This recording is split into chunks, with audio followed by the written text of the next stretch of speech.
Привіт, малята! Вигляньте в своє віконечко. Що ви бачите? Яскраве сонечко, блакитне небо, зелененька травичка. На вулиці весна.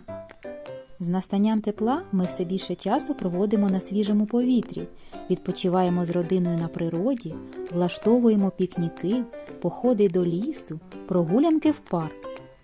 Але відпочинок теж може бути небезпечним. Тому необхідно знати і дотримуватись правил безпечної поведінки в природі. Найголовніше правило – без супроводу дорослих самому нікуди ходити не можна. Діти мають бути під наглядом.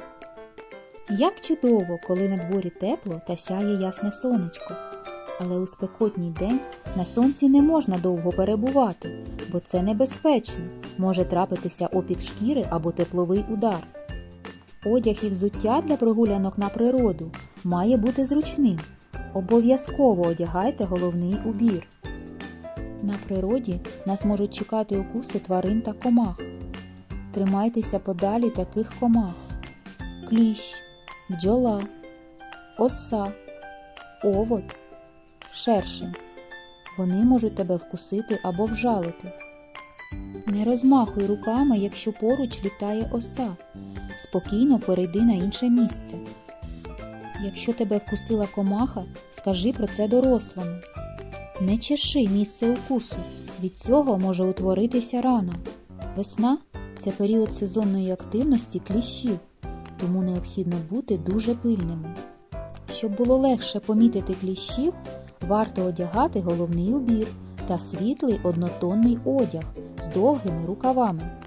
Не зайвим буде й використання засобів, що відлякують кліщів. Обов'язково після прогулянки варто уважно оглянути себе і тих, хто поряд. Гуляючи на природі, ви можете зустріти безпритульних тварин. Вони бувають дуже милі, але не треба їх торкатися чи гладити, адже тваринка може бути хворою.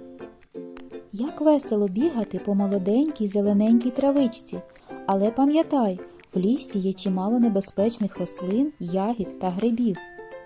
Це рослини, які мають яскраві привабливі плоди, яскраві гриби. Зацікавлення такими рослинами може стати причиною важкого отруєння. І ось основні правила. Не зривай і не вживай у їжу невідомі ягоди та гриби.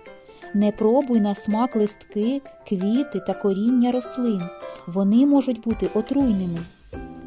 Не бери до рук незнайомих рослин, квітів, не роби з них букетів, не плети вінки.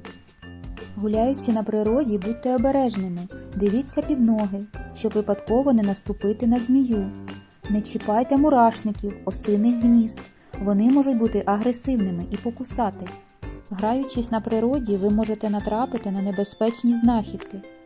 Ні в якому разі не можна підходити до них або торкатися. Це дуже небезпечно, може статися вибух. Про таку знахідку одразу треба сказати дорослим. Інколи дорослі залишають в траві такі речі – ножі, шприці, бутилки. Вони дуже небезпечні, ними можна поранитись, ніколи не грайся ними. Не розпалюй вогонь без дорослих, це може призвести до пожежі. Весна – це чудовий час для відпочинку на природі, а дотримання основних правил безпечної поведінки допоможе уникнути неприємностей та дозволить гарно провести вільний час.